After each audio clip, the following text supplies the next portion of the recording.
All right, let's dive right in. We're going to be breaking down the ideas from John Gray's classic book, Mars and Venus in the Bedroom. It tackles those fundamental and, let's be honest, sometimes super frustrating sexual differences between men and women. But what's really key is how we can bridge that gap. So, let's get into it. He wants sex. She wants romance. Sound familiar? Yeah, it's a dynamic that so many couples know inside and out. But here's the thing Gray points out. This isn't supposed to be a conflict, a battle to be won. It's actually a really deep difference in how we're wired, emotionally and sexually. And just getting that difference, that's the absolute first step. Okay, so let's tackle the big one right away. Why does this happen? What's really going on behind this classic dynamic? We're about to get to the very heart of what drives men and women so differently when it comes to intimacy. And this right here shows the crucial difference. It's all about the sequence. For a man, sex is often the key that opens his heart. The physical connection actually has to come first for him to really tap into his more loving feelings. But for a woman, it's the complete opposite. She needs to feel loved, romanced, and emotionally connected before anything else. That feeling is the key that unlocks her desire for sex. So, okay, how does this difference in sequence actually play out on the path to, well, passion? That's what we're looking at next, the two very, very different pathways. This really is the central question, isn't it? What's the prerequisite? What does each person need to have happen before they can even get to a place of arousal? Because it's definitely not the same for both, and when we assume it is, well, that's where so much frustration comes from. And here it is, laid out perfectly. You've got the Martian pathway. Sex leads to love. For him, the physical act is what lets him reconnect with his emotions, especially after a long day of being kind of shut down and focused. But then you have the Venusian pathway. Love leads to sex. For her, all that stuff, the emotional support, the romance, the communication, it's like the price of admission. Without it, her desire just, well, it stays asleep. Okay, so these different pathways don't just affect how we get aroused, they also lead to a totally different experience of pleasure itself. So let's talk about that. Let's get into the pleasure principle. This really gets to the core of it. For a man, pleasure is all about release. It's about reducing tension, working towards that climax. But for a woman, her experience is the exact opposite. Her pleasure comes from the gradual buildup of that tension. Think of it like this. He wants to empty out, she wants to be filled up with sensation. And this quote, this really digs into the why behind that male drive for release. It's not just some simple physical thing. What Gray is saying here is that for a lot of men who kind of have to shut down their feelings to get through the day, sex is how they get to feel again. It's their way of reconnecting with that softer side, with their heart. All right, now for one of the most powerful analogies in the whole book. This is the one that really helps explain the different cycles of sexual desire. Seriously, this concept is a huge help. So think about it like this. Men are like the sun.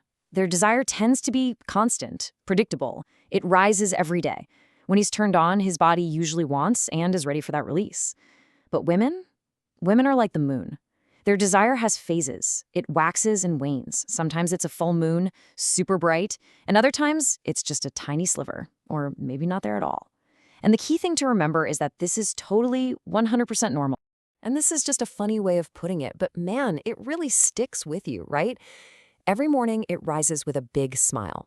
It just perfectly captures that consistent nature of male desire that can be so confusing if you don't realize, hey, he's just wired differently. Now, this is probably the most important takeaway from that whole sun and moon idea, and it is an absolute game changer. A woman can be totally fulfilled by sex without having an orgasm. Once a man gets that, it takes so much pressure off. He's not measuring his success by her climax, and she's freed from feeling like she has to perform.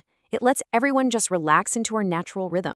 Okay, so we have all this information. What do we do with it? How do we actually put it into practice? Well, this last part is all about the practical, actionable stuff.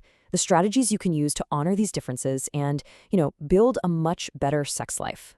So one of the big tools Gray talks about is what he calls the guilt-free quickie. And it's exactly what it sounds like. It's an occasional, quick encounter that's just focused on his release. There's no expectation of her arousal or orgasm, and, this is key, no guilt for anyone. And here's the magic of it. When a man knows he can have that sometimes, it actually makes it way easier for him to be patient and super attentive during those longer, more romantic times that she really craves. And this is how you turn it into a win-win. It's basically a deal, right? He gets his fast food sex sometimes without any pressure or guilt, and in return, she's guaranteed to get regular leisurely sex or even gourmet sex where it's all about her needs. And this is so important, she also gets non-sexual cuddling time. An agreement like this can literally transform things because it takes away so much of that fear of rejection for him. All right, let's talk communication, because how we talk during sex is so important. For a man, especially when he's trying his best to please his partner, feedback can feel like walking through a minefield. Words like these on the screen, even if they're meant to be helpful, can feel like a massive rejection. It's like flipping a switch. His arousal can just disappear. Now, on the flip side, look at the kinds of words that really turn her on. A woman feels desire when she feels loved, beautiful, and safe. Hearing a man say these things, in full sentences, expressing how he feels about her, that is incredibly powerful. The crazy thing is, men often feel all of this, but they just don't realize how much she needs to actually hear it to really open up. And this brings us to a really important shift in how we think about this whole thing. It's kind of like a chicken and egg situation. We tend to think that a great sex life is a symptom of a great relationship. But what Gray suggests is that it can actually be the other way around. By proactively creating a great sex life, you can actually generate the love and passion that makes the whole relationship stronger. So, what's the bottom line here? It all comes down to understanding. And that's the question I want to leave you with. After everything we've talked about, what's just one small shift in how you think or what you do that you can make to better understand your partner's world, to really see things from their point of view?